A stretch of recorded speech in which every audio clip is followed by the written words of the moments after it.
This is the Past Lives Podcast, episode 24. I'm your host, Simon Bown. My mission here at the Past Lives Podcast is to investigate evidence that demonstrates survival of the human soul. We will look at past life memories, near-death experiences, spirit communication, and other incredible phenomena. You can visit my website at www.pastliveshypnosis.co.uk. This week I am talking to Dr. Alan Hugenot. Alan had a near-death experience following an accident in 1970. He is also a medium and offers readings through his website, afterlife.pro. Alan, thank you very much for coming on to the Past Lives podcast and being a guest. Oh, you're welcome. I'm glad to assist. Now, you had a near-death experience. Could you tell us how that came about? I had a motorcycle wreck. I like to say it this way. I got killed in a motorcycle wreck, and I usually say that being killed was the best thing that ever happened to me. The motorcycle wreck was in May of 1970, and so it's been quite a while now, about 48 years. And at that time, the official position on having that kind of experience was that you're delusional. There was no such thing as near-death experiences because Raymond Moody didn't publish his book until 1975, and that was 1970. So they wanted to tell me I was crazy and put me in the nut house. But today people want to talk to me like you do. So obviously we've made a little progress. I'm no longer a nut. I'm somebody who had an experience they like to hear about. So, of course, for me, that forced me to have to study consciousness and survival and all of those things because I knew that this life is not what it's all about. This is just a chapter in an ongoing saga is the best way to say it. So anyway, the experience, I had a motorcycle wreck. They got me to the hospital, put me in intensive care. I was in a coma for 12 hours. They postponed surgery because I wasn't hemorrhaging. I wasn't going to die from bleeding to death. So they postponed my surgery for 4 days to make sure I'd stay conscious so they could do all the surgeries. I have a steel in my leg, and my radius of my wrist was up by my elbow someplace, and I lost all my upper teeth. It was like I say, I got killed in a motorcycle wreck. So going to the other side, I woke up over there basically with the light. And this being of light is the best way to say it is it's you. It's part of you. You know this person. The thing that struck me the most after I came back here was this being of light didn't identify themselves as being Krishna or Jesus or God or anything like that. It's just a being of light that I'd known for a long, long time. And I felt very home, very much back where I belonged. And then after a while with the light, I got the message that you have to go back. And I said, well, I don't want to go back. I mean, this is pretty good. I'm going to stay here. And the light said to me, no, you have to go back. It'll just be a little while. Well, it's been 48 years, so that's the little while. And the feeling that I'm left with is I can't wait to get back there. So most people say, well, if the near-death experience is so wonderful, you can't wait to get back, why doesn't everyone commit suicide? Well, we come back with another message that we also got, which is you're not finished with what you were here to do. And until you get finished, you don't get to stay over there, which being as you're the Past Life podcast, that tends to say if you were to leave early, as in a suicide, you would just get recycled back here for another lifetime. Not everyone believes in past lives, and they should, because past life is reincarnation, and those of us who've had a near-death experience have literally reincarnated back into the same body. We just haven't reincarnated into a different body. So if people say, well, I believe in the near-death experience, but I don't believe in reincarnation, they're speaking what we call an oxymoron. It doesn't make any sense. If a near-death experiencer reincarnates back into the same body, then we can reincarnate into a different body just as easily. So if we were to leave this lifetime without finishing our destiny, whatever that is, which is usually hidden for most of us pretty well, we have to come back and do it again, start all over as a little baby. So it's probably easier to come back into the same body and not have to start that whole process of being someone else's kid and having them tell you, you're my child, you'll do what I say, and having to relearn that whole process of, oh, I'm somebody's child. And much easier to just come back into the same body. So that's how I usually say it is. The best thing that ever happened to me was I got killed, and then I reincarnated back in the same body. What was your perception like? I thought you said that there was no 3D, so what was it like? Well, I didn't say there was no 3D. It was just different from what we see in 3D. I would say it's 4D, 5D. It's different dimensionally. Several things were very evident. One, and to me as a physicist, these are important things. Time was not in evidence. Time, there was sequence, but not passage of time.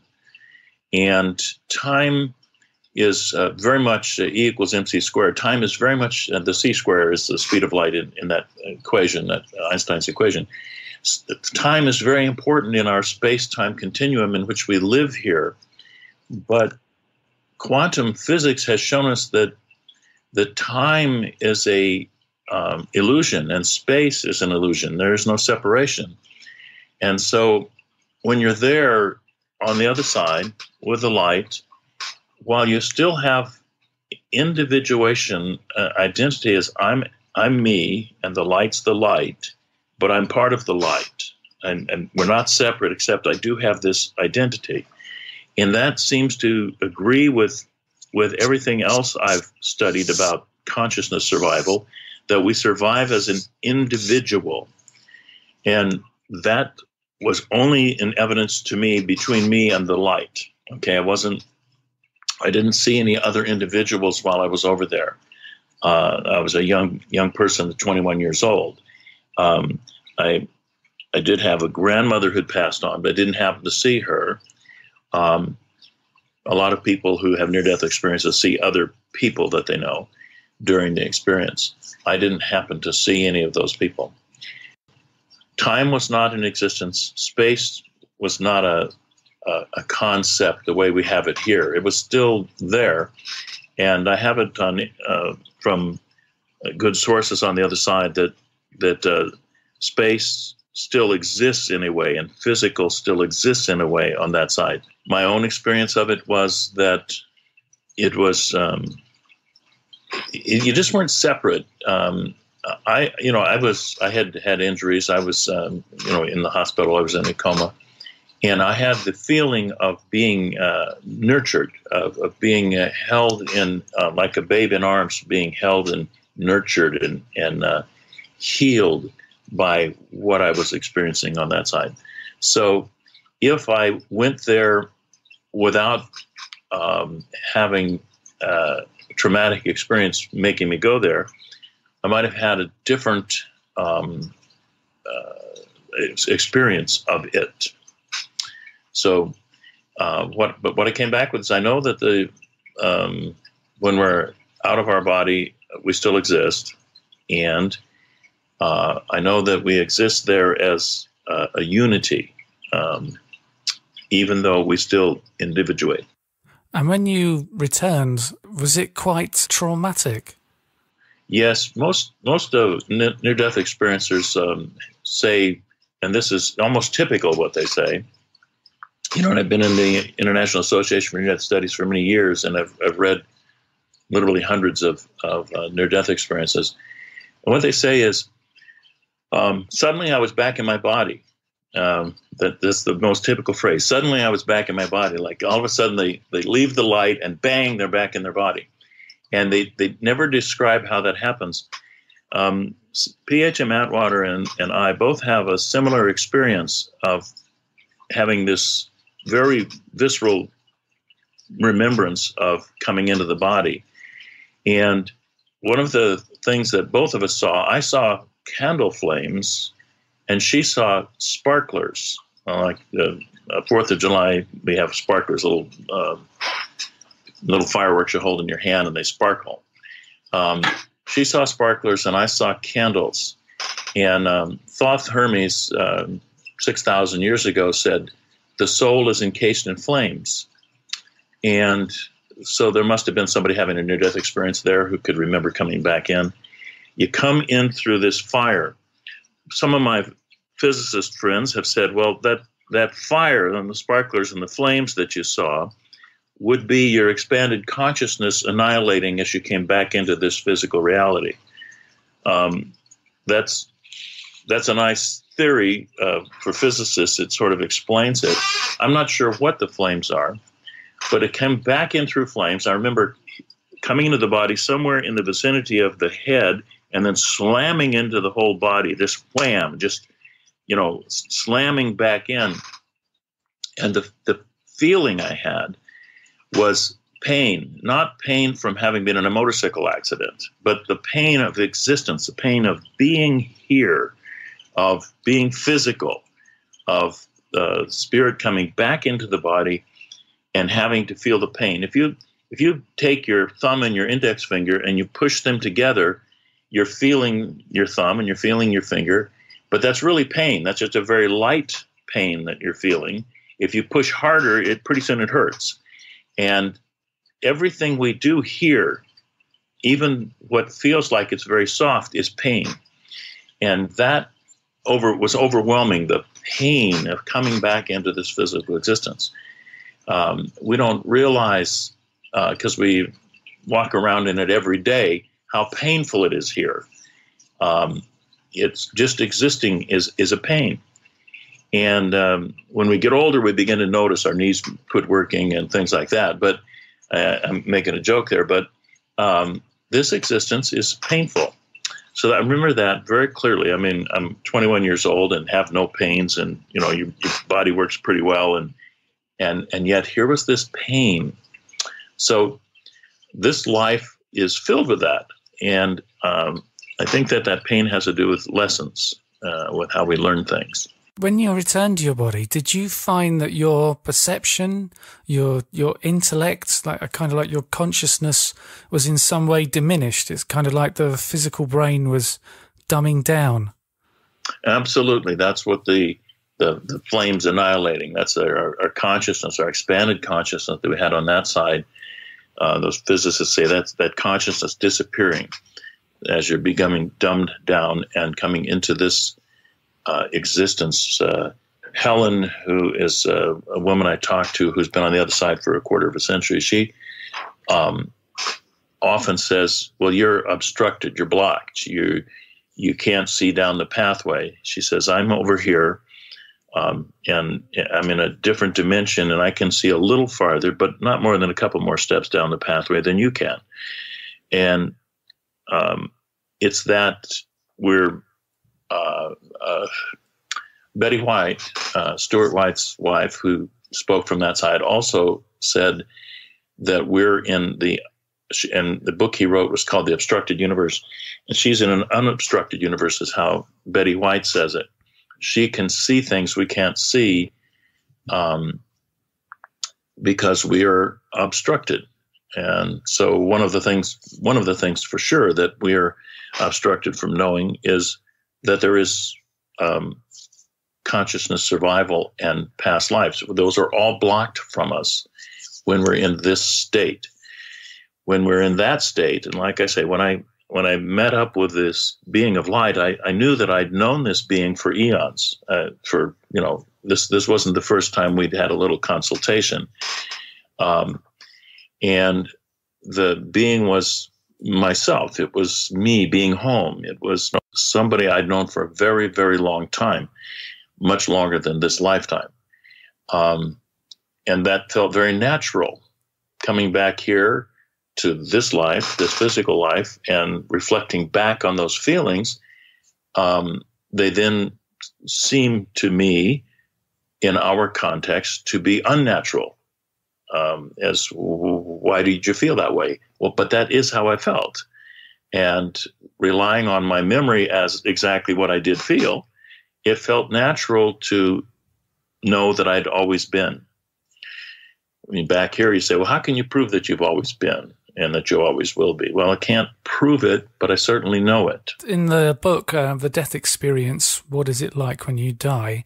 You talk about the brain shift. The brain shift. Well, when you come back, and what we've discovered, and now again, I'll go to P.H.M. Atwater. She's very prolific in her writing. She's a little wiggy sometimes for people to read because she's not quite as scientific as she might be. She's a lot of fun, though. I really love her. And but she's the one that first identified the brain shift, and it's what happens to all the near-death experiencers. And it's a way that when people, for their ego, they need a near-death experience and they didn't have one, and so they claim one. It's very easy for the rest of the NDE community to speak to them for a little while and then figure out they didn't really have one, because it changes your ego. It changes your ego a lot. And so while we still have egos, we don't have them the same way.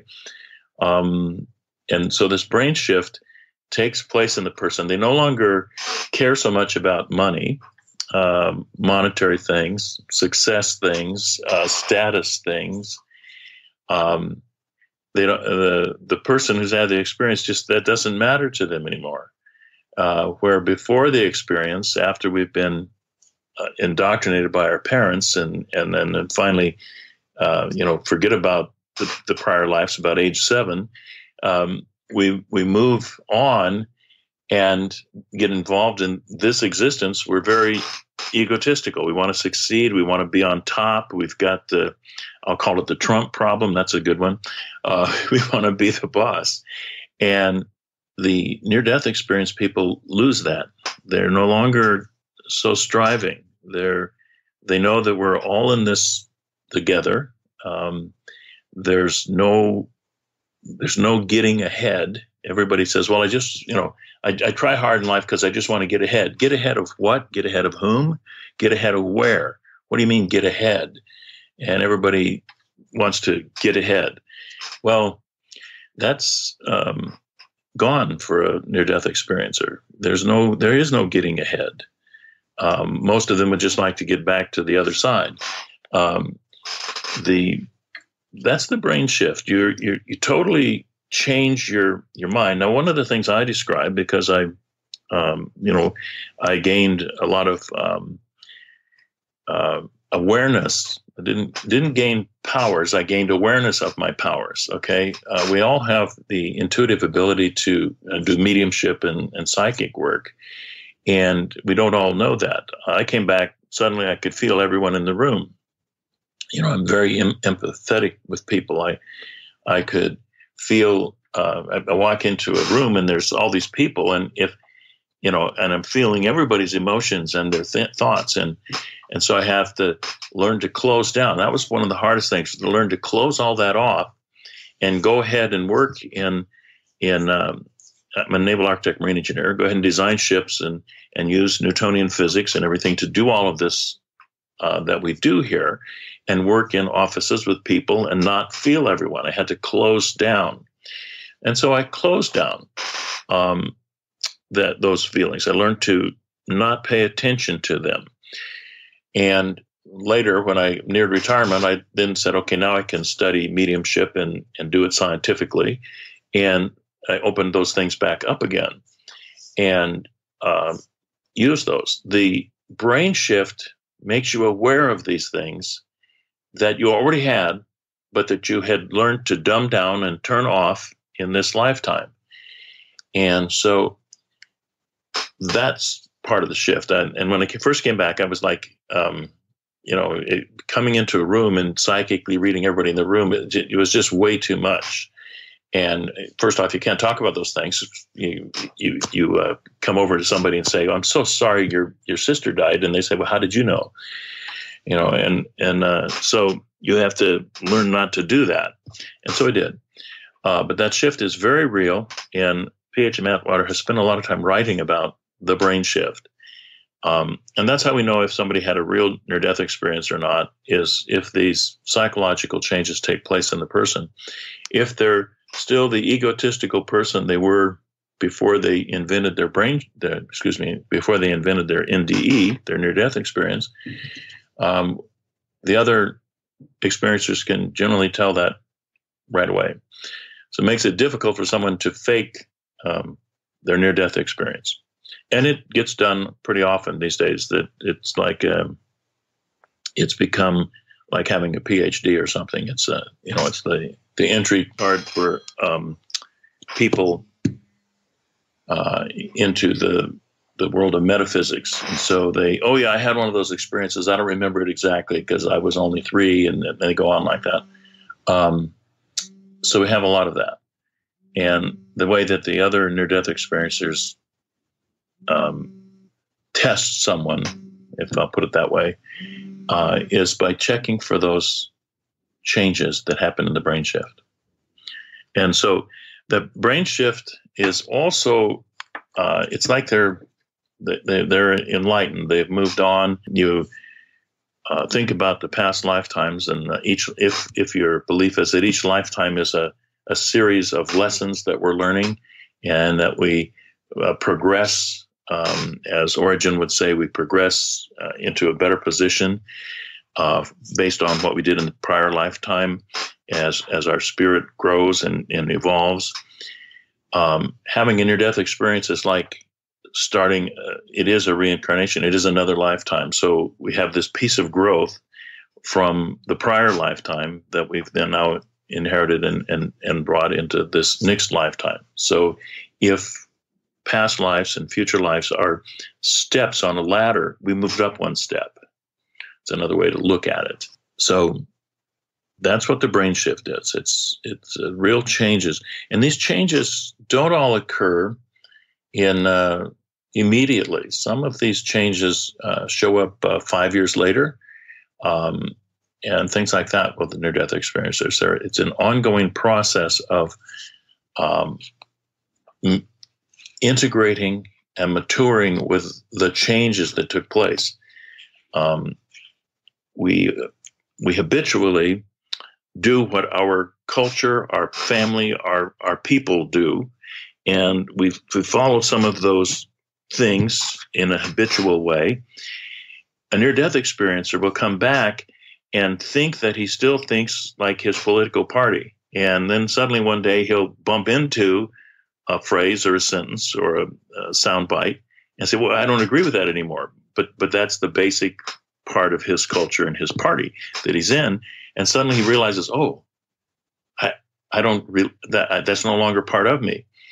And that's how the maturity takes place over 5 years later and stuff like that. It's when they bump into the thing again in life after the near-death experience, their response to it is sometimes 180 degrees opposite of what it was before.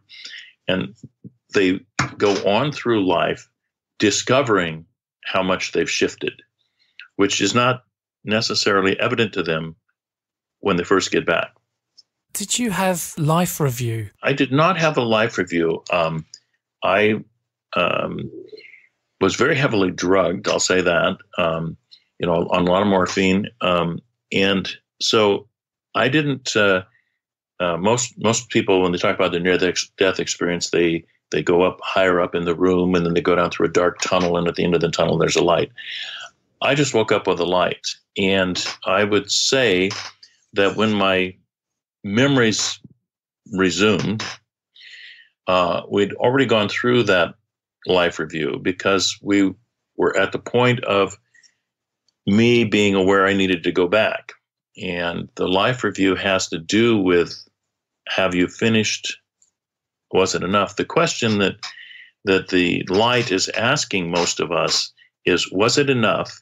Or what can you tell me about what you've done? Or questions like that. That's the question the light is asking. And it's not asked as a sentence. It's felt as a feeling. ESP is how you operate on that side. And so what the light's saying to you is, was it enough? Are you done? Are you finished? Did you finish your destiny? And oftentimes people will say, it's for my children, or I have to, there's reasons they have to return to life. They're not done with the prior life. And so they come back to take care of that. And so it's, have you fulfilled your destiny, basically? And we were at that point when I realized where I was and what was going on. And I would say that probably our medical system of administering painkillers prevented me from seeing the going in process. I just woke up with a light and then remember the coming back process. Most people remember the going in process and don't remember the coming back. So I didn't have that experience of the life review. So I can't tell you much about that. You'll have to, you can study it, and we have a lot of books written on it in the near-death experience literature. But I would say that we had finished that process, and we're in the business of deciding, well, since you're not finished, since looking at your life, you haven't finished your destiny, you have to go back. And that's where I was at when I woke up over there. Coming back into this body, and I write about that in the books, the later in life, about 20 years later, actually, I happened to read the Tibetan Book of the Dead, and they have this system of colors that you see going into death. And it was remarkable to me because I had written down, within the first month that I was back, I had written down the colors I saw coming back into the body. And they are the reverse colors of color sequence of the Tibetan Book of the Dead going in process. You have the red and the white that come together. You have the orange, yellow light of the experience with the light, and I saw that being covered up by tendrils of this purple and this red that were coming down, and I described it quite well there. And I had written that out 30 days after I had the near-death experience, what it was like coming back in and the colors that I saw. And here it is in Tibetan Book of the Dead in the exact reverse order as the going out process. So coming back in, we go through this process of the color changes. And those processes are all part of the thing. But the actual life review, I cannot speak on that with any authority. And when you regained consciousness, did you tell the medical staff what had happened? How did they react? Oh, I told everyone that, and the way the medical staff reacted is this way. The nurses would say, "Alan, be quiet, the doctors are coming." Okay. The nurses understood the near-death experience. They'd been around the patients when all these things happened for most of their experience. They understood all of this long before it was medical literature. So they were busy taking care of me, protecting me from the doctors.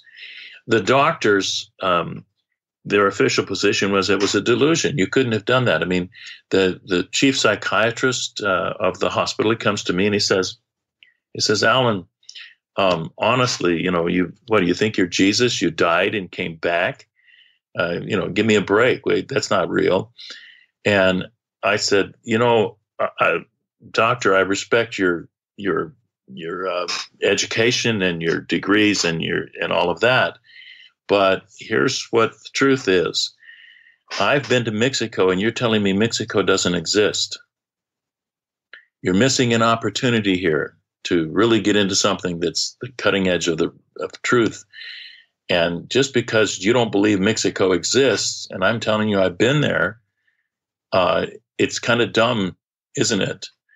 And well, that he didn't like that, of course. And he's the one who tried to put me in the nut house. He's the chief psychiatrist at that hospital. So, I challenged his authority. And anytime in the world of science, whether your name's Galileo or what it is, when you challenge the status quo, you're going to get punished for it. Science will punish you because the existing world of science has their theories, They believe in their beautiful theories. Their theory is how they've put their ontology, their worldview together. And the hardest thing for anyone to change is their worldview. And so here I am challenging his worldview. Of course, his reaction is going to be, "You're crazy." And they even had it in their psychiatric book, the DMV. They said, "Delusion. Anytime you believe this, it's a delusion." So they had every, under the current law at that time, every right to put me in the nut house. So what happened is my orthopedic surgeon, and because I had a head injury, I was on the head injury floor. So I was under the auspices of the chief psychiatrist, but I wasn't on the bone injury floor, okay, in this hospital. And so my doctor, my chief doctor was the orthopedic surgeon. He was the one who was in charge of me because I was mostly just broken up. But so he looked at all of this, and he came running in one day, and I'd been in the hospital 33 days, and I was going to be discharged in about 5 more. And he came running in, and he grabbed my clothes, and I'm in a hospital gown, and he grabbed my clothes, and he put me in a wheelchair. I'd been in traction otherwise. I mean, I was getting around now on a crutches. And he put me in a wheelchair, and he put my clothes in my lap, didn't even let me put them on, and took me down the hall and out the freight elevator. The doctor pushing my wheelchair, not an orderly, not a nurse, the doctor puts me in the elevator. We go down, Dr. Rocky's his name, Harold Rocky. We go down the elevator, the freight elevator, and out the back door of the hospital. And my mother's there with the car, and we drive away. Now, the reason he did that was because they were committing me to the nut house. And he got wind of it and got me out of the hospital. He needed to pull some pins. I didn't live in Eugene, Oregon, where the hospital was. I lived in Klamath Falls. And that's where I had the accident, was in Eugene. And he needed to take some pins out of my wrist, where he pulled my wrist radius back down and reattached it to the end of my arm there, and put some pins in. He needed to pull those pins. So he said, in his communication, he said, "Okay, so you got to come back up to the hospital so we can pull your pins." And I said, "Well, doctor, I don't want to come to the hospital. They're going to try to put me in the nut house again." And he said, "Oh, don't worry about that." He said, "You'll be on my floor, the orthopedic floor, and you'll just be there Monday and Tuesday, and they won't find out you're in the hospital till Friday, and you'll be gone already." So I went back to the hospital and let him pull the pins. And but that was very real. They totally believed I was crazy, and they were busy squashing anyone who had a near-death experience and saying they were crazy, and keeping the lid on their beautiful worldview theory of this is the way things are. And what I have to say to everyone is, your worldview is just the way that you think things are and that you're comfortable with. And we really don't know much. In astronomy, we've discovered dark energy, and the Hubble telescope helped us do this. And the dark energy is 96% of the universe. We're unable to discern it. We don't know what it is. We can discern its effects, and we can calculate it, but we do not know what it is. Dark energy and dark matter are 96% of the universe. The part of the universe that we do see is 4%. And so for us to say in our worldview, we know everything, when we can only see 4% and can't even discern 96%, is the worst kind of hubris. And yet that's what science and materialists and everybody want to tell us, is we know everything.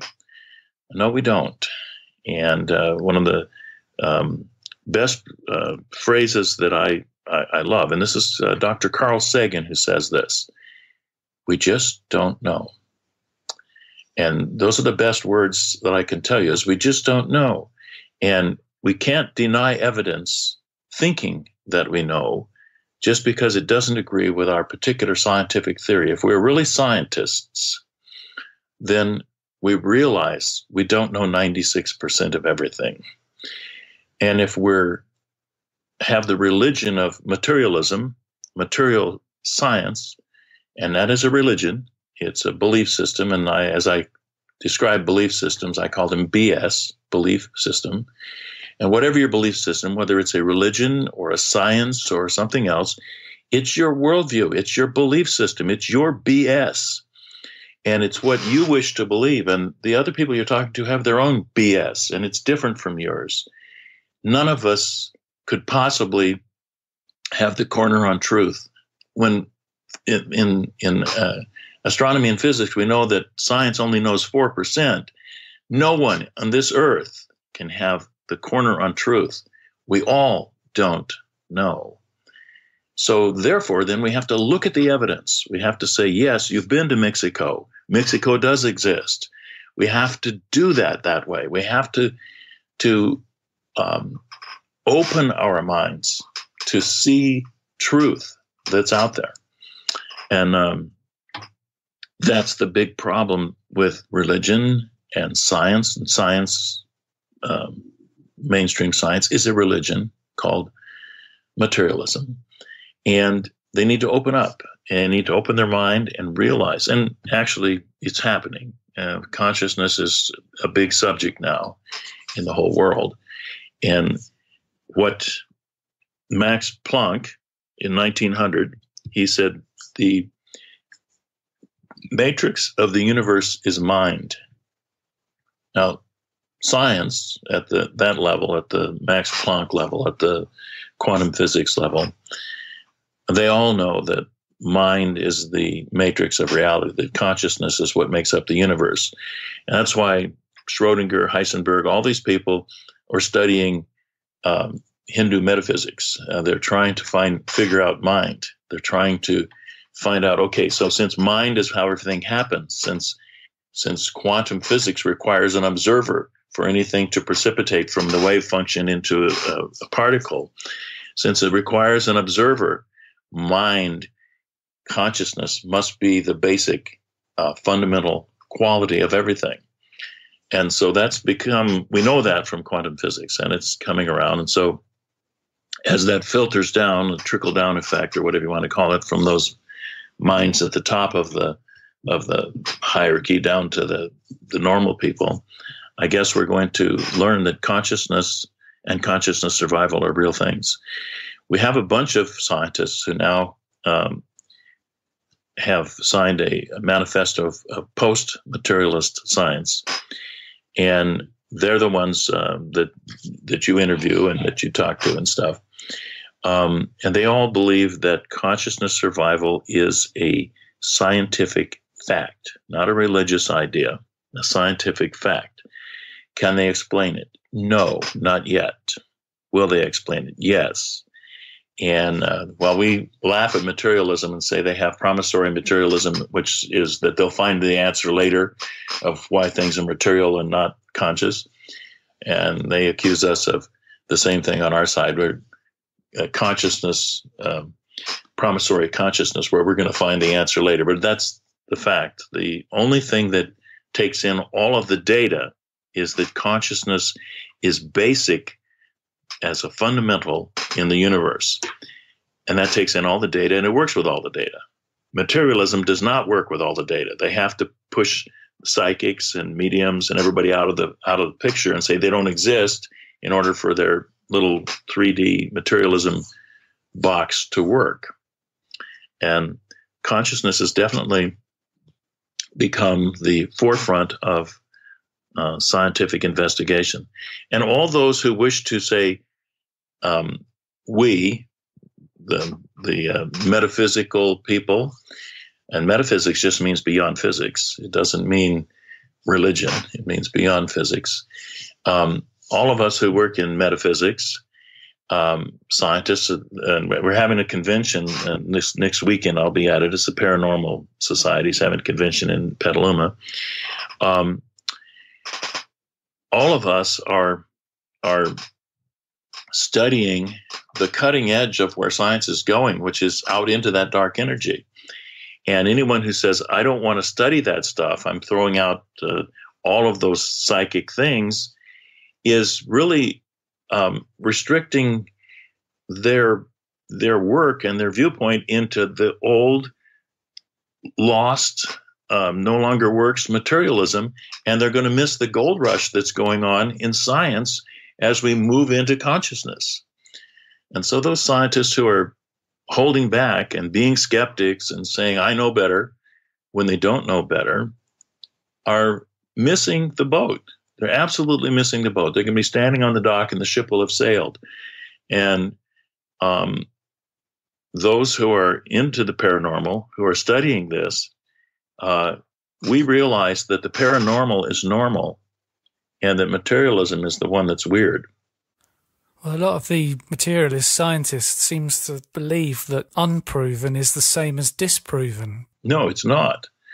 And all of our advances in science are based on some guy, some scientist, whether it's Newton or it's Galileo or it's Francis Bacon, it's somebody who's picking something up and pushing it and taking it and proving it. And that's exactly what it is. You never have anyone, you never have an advance in science when they're not somebody out on the cutting edge. And I'll go back to Max Planck again. He says that science advances one funeral at a time. You have to wait till the old guy dies off who's pushing his theory. And it's his, if you've spent 40 years of your life proving that the metaphysical and the paranormal doesn't exist, you're not about to change your mind the day before you retire. You're gonna keep publishing the same papers and the same books, and you're going to take your retirement, and that's that. But the new guy coming up underneath you, who was your protege, he's going to look at those new theories because he's got to find somewhere to discover something new. And all the discoveries are off the edge. They're in metaphysics. They're beyond physics. And that's where all the answers are. So it's normal. It's been that way. I saw a movie the other day with Antonio Banderas, and it was about the cave paintings in Spain, which he discovered in 1878. They didn't discover the cave paintings in France until 1902. And the character that Antonio was playing said he found these in this cave on his property. And they were, we've now shown that the paintings were 35,000 years old. But at that time, they wanted to believe in evolution in the way that they saw it. And I'm not saying evolution is not true. I'm saying that they had a way that they saw it. And they couldn't see man evolving from apes, having been able to paint paintings on the ceiling of those caves that were as good as the paintings that we do today. They saw that man could do art all these thousands of years ago. I'm the gentleman who discovered it. And so because his paintings disproved their current theory, all of the scientists were against him. They all turned against him. They wouldn't even come look at his paintings in his cave. So it closed it up. He died in 1889. 11 years after he died, 1902, they discovered similar paintings in France, and all of a sudden they wanted to come see his paintings in Spain and look at them, and they realized that these paintings, man, as we know mankind, was intelligent as he is today, with the same abilities and vision and conscious ability to think 35,000 years ago as he is today. Well, if you believe that man evolved from the apes, and that was only a few thousand years ago, that kind of messes everything up. He couldn't have been that intelligent 335,000 years ago. Yeah, he could have been. He could have been that intelligent 200,000 years ago. We don't know. And again, it was a theory, the way they saw evolution and the way they decided evolution must be. And so the poor guy died, and he had found a truth. that happens all the time in science. One of the things I like about your book is that you examine other forms of evidence, such as children with past life memories. Okay, the children with past life memories is up until about age 7, and children can't speak and articulate till they're 2, maybe 3 years old, when they can really begin to talk to you well. We have numbers of children who, in all cultures, here in the United States and in Europe, as well as in India and places where they allow this. In the countries where they allow that this could be real, like India, it's much more prevalent, because here in our own culture, in the West, if our child says, well, you're not really my parents. My parents are when I was big before, I had these other parents. Mom and dad say, shut up. I don't want to hear any more of that. You kind of don't tell me that. And if the child starts talking about his, the little child starts saying, well, my wife that I had before, the parent's just going to say, that's not true. Shut up. Okay. But now that we're into consciousness and studying this, more and more people in the Western culture are bringing it out that their children remember past lives.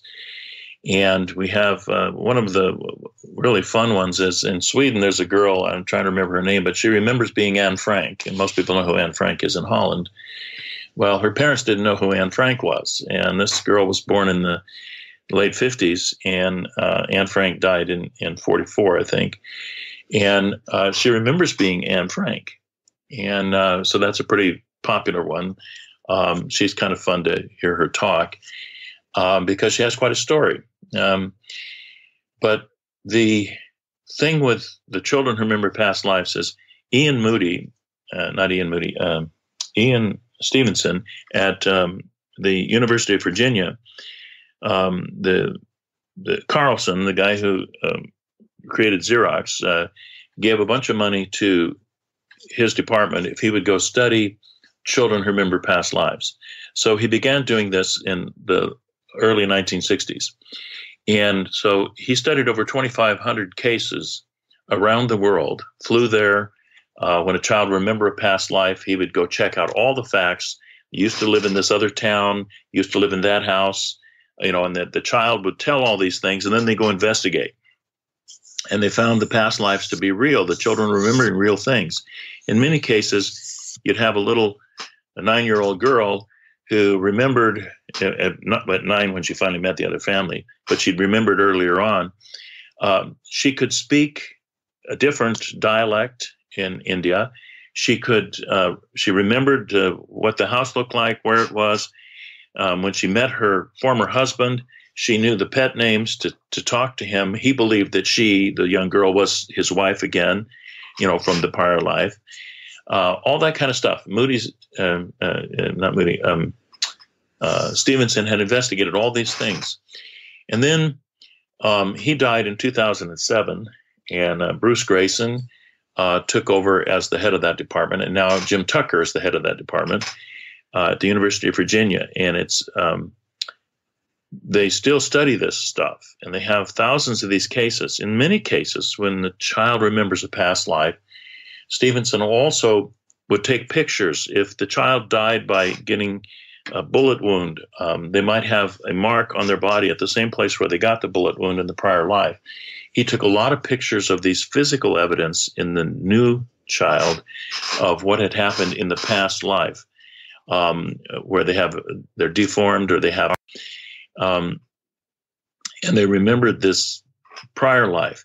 And then they've investigated the prior life. The Tlingit Indians in the Pacific Northwest on the coast, they're not the hideout on the islands, but the Tlingit who live on the coast have a very definite belief in reincarnation from past lives.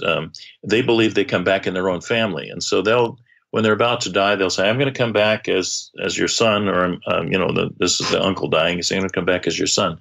The son comes back. He's born. Nobody tells him. The son starts saying, well, remember when I was your uncle? I mean, this stuff where it's allowed, where we allow it to be a possibility, is very real for these people, and they have lots of evidence for it. So anyway, they've studied thousands of these cases, and I love the one that happened in Paraguay, and her name was Marta.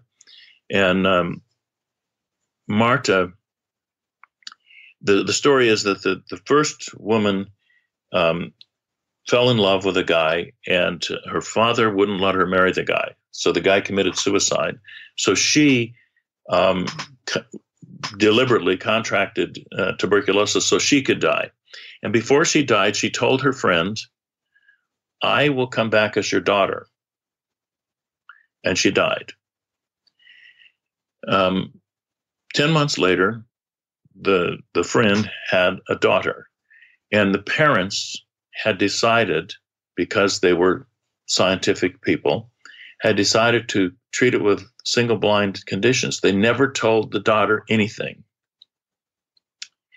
She only lived 12 miles from where she used to live in the past life. They told her nothing. She'd keep saying, "I want to go back to my family."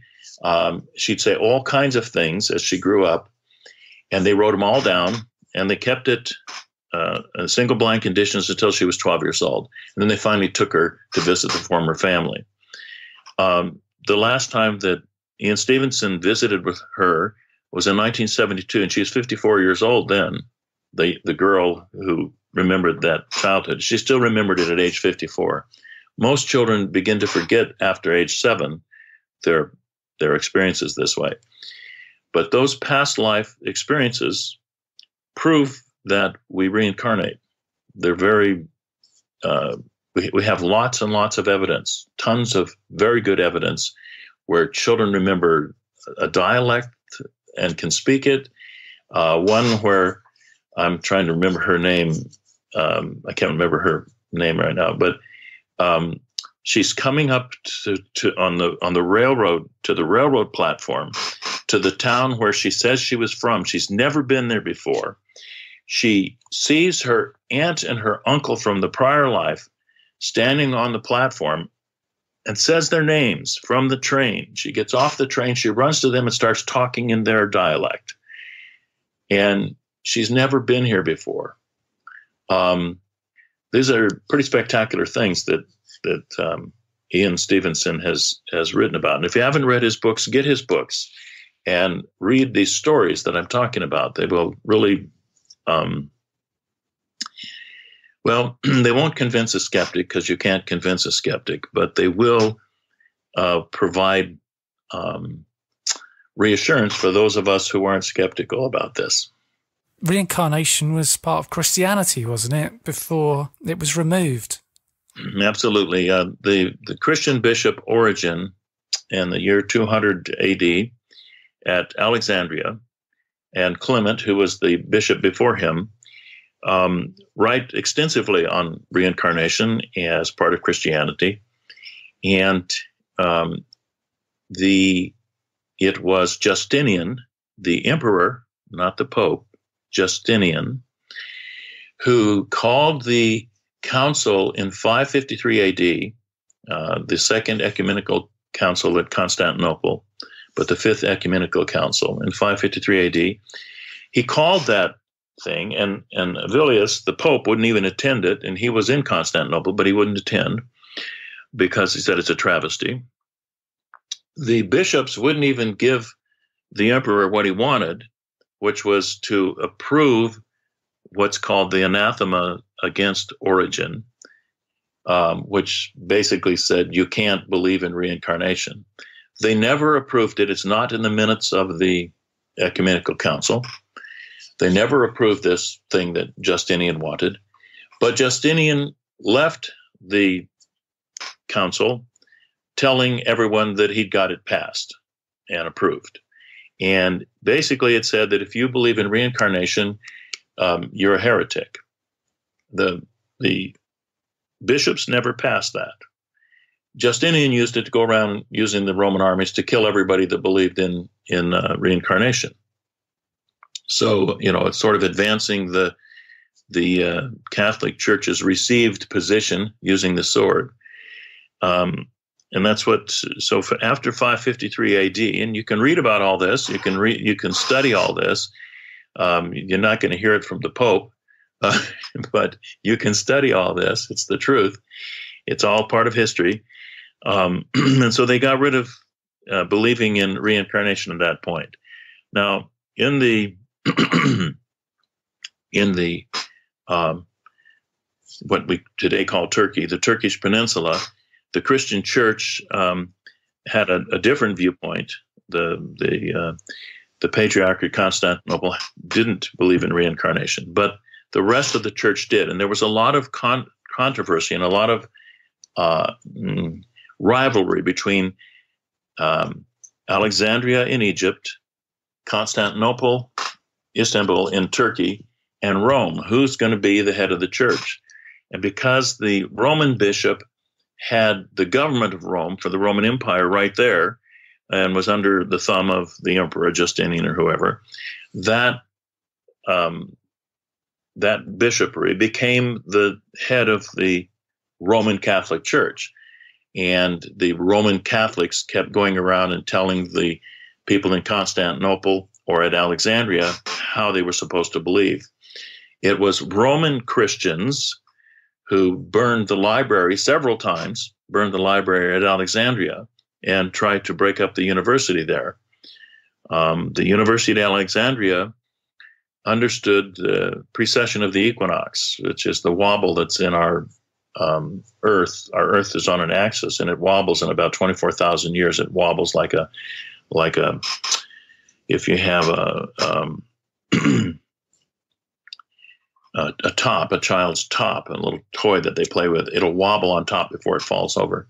Well, the Earth wobbles on its axis in 24,000 years, and they had discovered that. The University of Alexandria knew the diameter and the circumference of the Earth, and that it wobbled on its axis. And the Christians from Rome came there and burned all that stuff. And the Alexandrians were happy to have it as part of their knowledge. So that ushers in the Dark Ages, and they teach people not to read and just listen to the priest. And so you have 1,100 years of what we call the Dark Ages in Western history, created by the Catholic Church, by getting rid of everything that we knew. And I often say, I wonder what we knew, or that they knew in Egypt, in the library at Alexandria, that we haven't yet rediscovered, because we didn't discover the precession of the equinox till the 16, 1700s. And that was only after the Renaissance began with the Medicis in Florence, when they began to work in opposition to the church. And that's what brought about the advance of Western culture, is the Renaissance. It's when we finally decided we would study the things that we had known 1,100 years earlier. So, yes, Christianity believed in reincarnation, very much so. And so you read Clement or you read Origen, Origen, Origen. He's the Christian bishop at Alexandria in 200 AD. And he definitely, he's very clear. And he's the first theologian in the Christian church to sit down and create a systematic viewpoint of what Christianity is and is about. And so he's for the next 300 years, he's pretty well liked in a lot of the Christian community. And some of those groups that agreed with him survived even till 800 AD. And then, they were kind of separate groups, illegal groups, if you want to say that. But anytime, I have to say this, anytime you have organized religion, it's a sin. We've just about run out of time. You've been such a great guest and you've given us so much information. Could you just let us know about your books and where we can find them? You can find my books on Amazon. They're available there. The way it works, I work with Dog Ear Publishing. They just publish the book and mail it to you. You order one, they print it and put it in the mail that day. It's a really good system. We don't have any books sitting in stock that are already printed that We don't waste that. If you buy a book, they'll print it and send it to you. They're very good books. They're also available in electronics. If you want to have them in your iPhone, you can do that. I'm not out to sell the books. I'm out to get the information out to people. I just write the books so that people can have the information. I don't make my living selling books. Consequently, they're very in the new one, the science of consciousness. I don't give the skeptics very much room. I just sort of take out every one of their arguments one at a time. And what I do there in consciousness, I explain the basis of materialism is based on 6 basic principles, and those principles are all presuppositions. Presupposition like reality. We think reality is real. And I take those apart for you very nicely using quantum physics. And I show you how these presuppositions have all been disproven. Like locality. You may all have heard of non-locality. Non-locality disproves locality. It proves that space is an illusion. Hard for us to take in as people, but it's true. Anyway, those books are out there. You can find them on Amazon. That's the easiest thing to do. And do you have a website? I do have a website. It's afterlife.pro. It's not .com. It's .pro, afterlife.pro. And that's my website. And I don't spend a lot of time on the website, a little bit now and then. And lately, people have been asking me, can we get readings from you? And I finally decided, okay, I do readings at the spiritualist churches all the time from the platform. And I really don't want to do readings to make a living doing readings, but I will let people hire me to do a reading because they all demand it from me. Can I get a reading? Can I get a reading? So fine, okay, you can have a reading. And once or twice a week, somebody wants a reading, so I give them a reading. I do that too. What I do there is I get names from the other side, and that always amazes people. I say, well, I've got your father, Ralph, here. And they say, wow, you got his name. Yeah, names are easy to get. You just have to tell the spirit they have to tell you their name or you won't take the message. And other mediums say, it's hard to get names. No, it's not. You just tell anyone who wants to come through that they have to tell you their name and their relationship. And so I get a lot of evidence that way. Well, that's always fun too. Well, thanks a lot for coming on and being such a great guest. It's very kind of you to give us your time. You're welcome. Always happy to work with anyone that is trying to prove consciousness. That was a conversation with Dr. Alan Hugenot. And if you enjoy the podcast, be sure to subscribe on Apple Podcasts, Spotify, or via your favourite podcast app to make sure that you don't miss out on any episodes. Thank you for listening to the Past Lives Podcast.